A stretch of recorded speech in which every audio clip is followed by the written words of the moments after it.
Wassail, beautiful people. So, I'm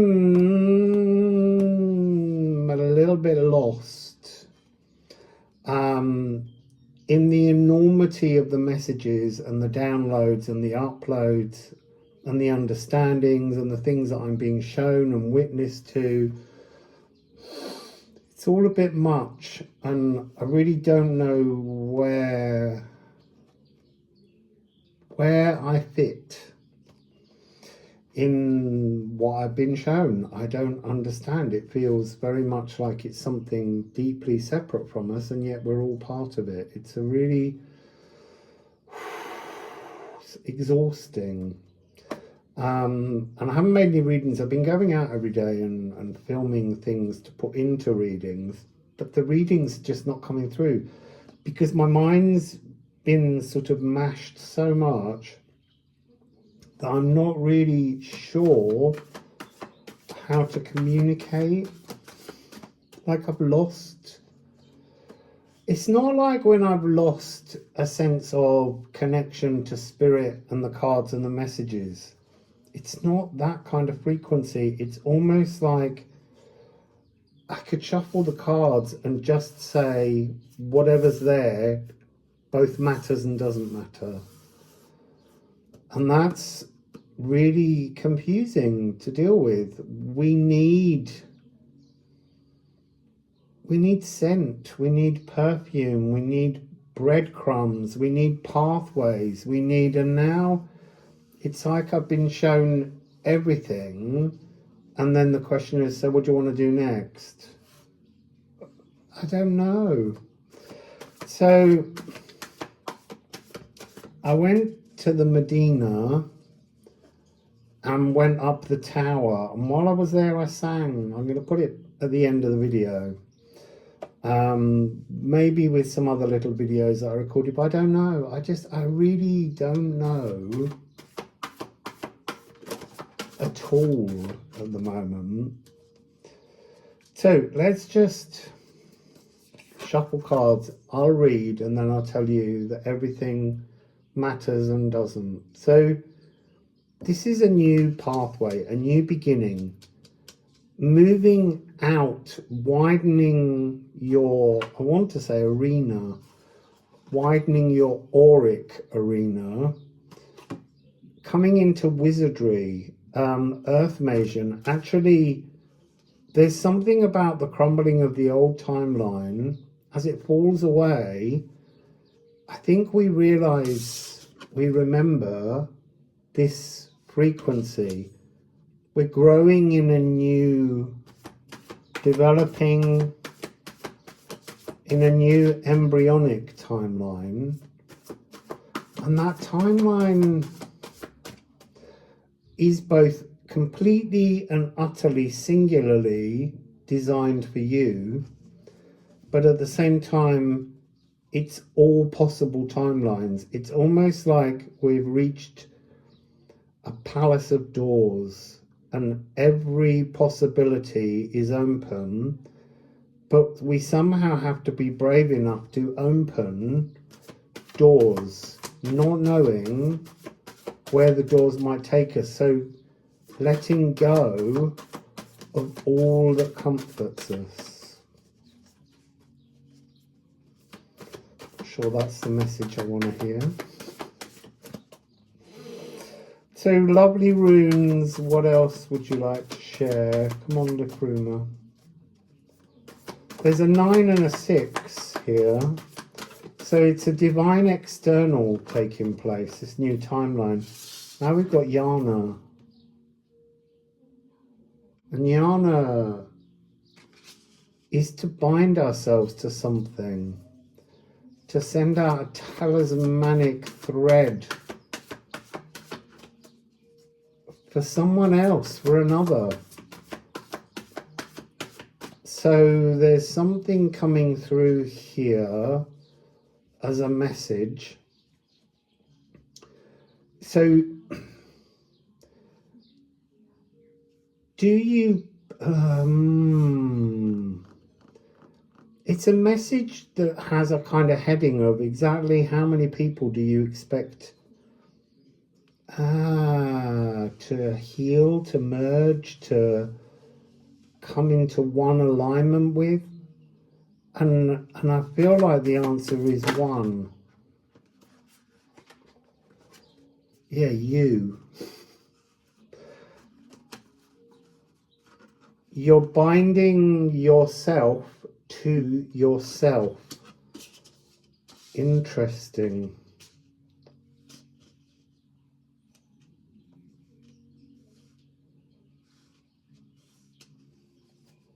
You're binding yourself to yourself, but what about after that?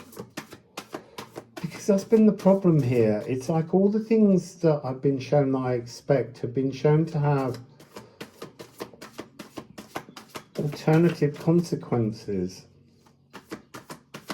Parking your palace. Parking your palace awakens your destiny. It's a really important frequency for us to do. The palace itself is the dreamed intentions that's got something to do with something that wasn't allowed to form in the time of Apis, the age of Taurus. Something, it's almost like Apis is coming through with so many different energies. Today, the energy that I want to kind of express to you about Apis is Apis was so fixed in earth, was so fixed in materializing tangible needs that it forgot to anchor in spiritual intention somehow. There was something about this where all the focus became on the bull and not each individual person's soul path. It's almost like when we became monotheistic somehow. And then we have this energy, this transformative 437 frequency. The death knell history bell must be sounded on old frequencies. There's something here where this new timeline brings with it a different history, a different, it's almost like it's a timeline that was just down here and now it's rising up. We're meeting with it and we're being carried along the new timeline, but that new timeline has an alternative history. So the message, yes, you have to tie off, you have to wrap, you have to gift wrap the old timeline that's crumbling. And yes, we always say that you'll never forget those things. And that's true in itself, but there's something here where I'm being shown that this history is about to become our remembered history. It's almost like it begins to transform where we look back to. There's something like, I'm not saying like being dropped in another world. Most of what will come through will look similar, but there will be key things that you remember historically, and they're going to be different suddenly. They're going to appear as though they unfolded differently to how you remember. And so we have the Lagoon, which is really just about flowing, not drowning and fighting the natural course of life. But there's something in that where we've had to do that. We've had to fight the natural course of life to bring down the old timeline. We've had to be belligerent, we've had to be resilient, we've had to be powerful, we've had to be strong. We've had to plunge ourselves into despair and insecurity somehow. Apparently I'm taking those. So this is interesting as well, because this is coming across in a way that it never has. Yes, you're quantumly entangled to everything, but you can actually drop the old attitude. There's something about drop the old timeline, drop the old songs and cover versions. It's time to hear your life with a new harmonic background. So we have Sagittarius, the Bard Hero of the Heart. Bravery inspired through love.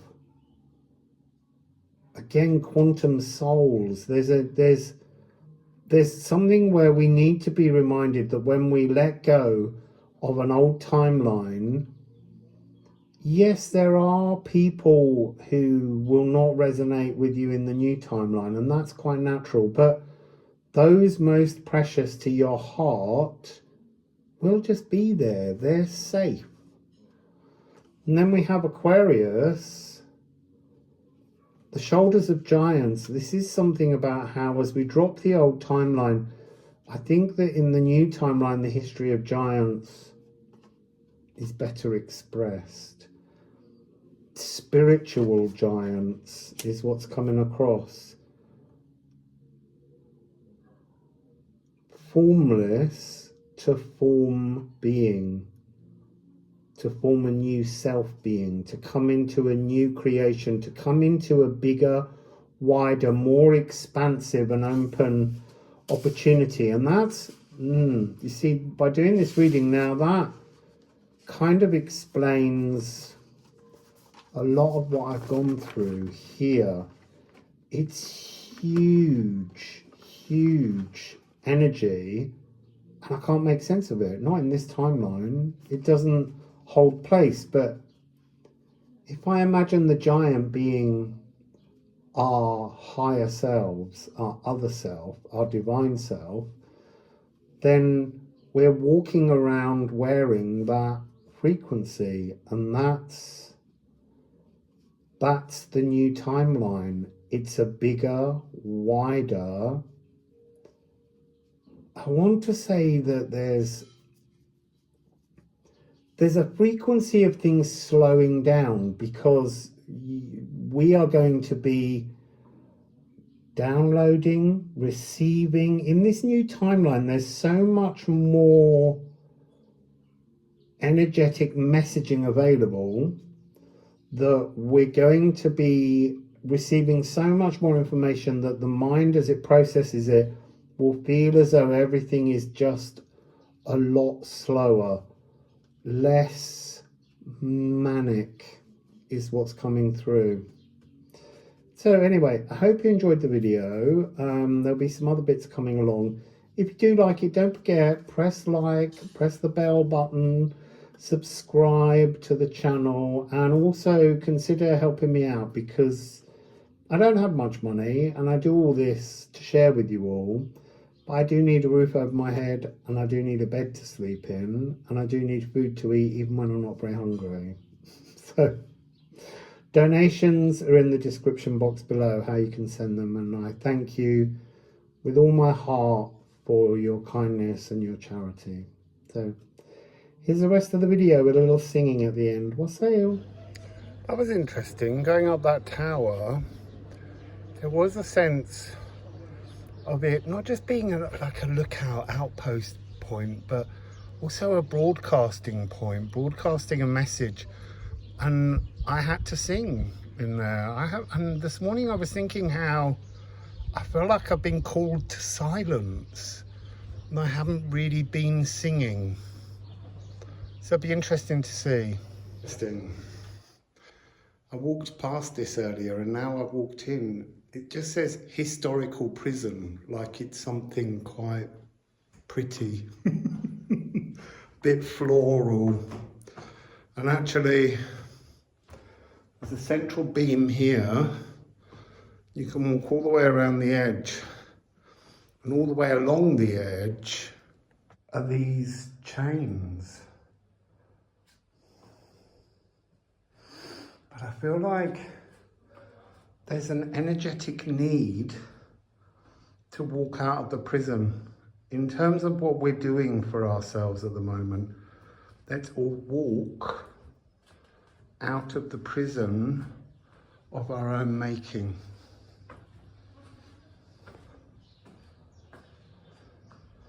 See, surprise, there's another door. And then this symbolism of the garden. It's really important to come out into a garden, a riad, and just rest. Find solace in your own brilliance. Be somewhere to congratulate yourself for all the fruits you've created. So I've come back to the exit that we just walked out, because in front of me is another really interesting visual for us to consider. So every riad has a kind of, usually a central fountain, moving water, the idea of hearing that dancing of the water. And yet here, well, rather than me saying, let me take you there and think about what it says to you.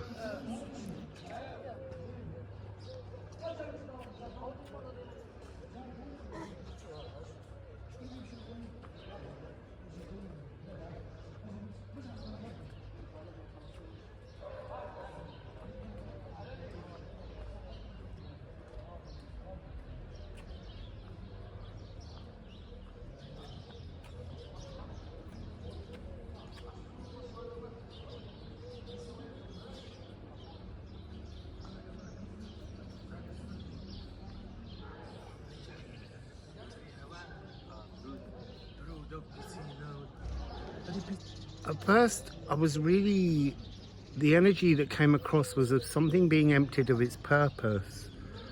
And then with everything at the moment, there's the other end of the polarity. Another reminder that here in this particular timeline that we've been experiencing, the timeline of Pluto in Capricorn, which is over now, and there's a whole new series of energies opening. This is just a reminder that you're not going to find satisfying source, satisfying emotions anymore in that timeline. It has to be shed now.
So, last door, down the steps, from the Casbah into the plaza.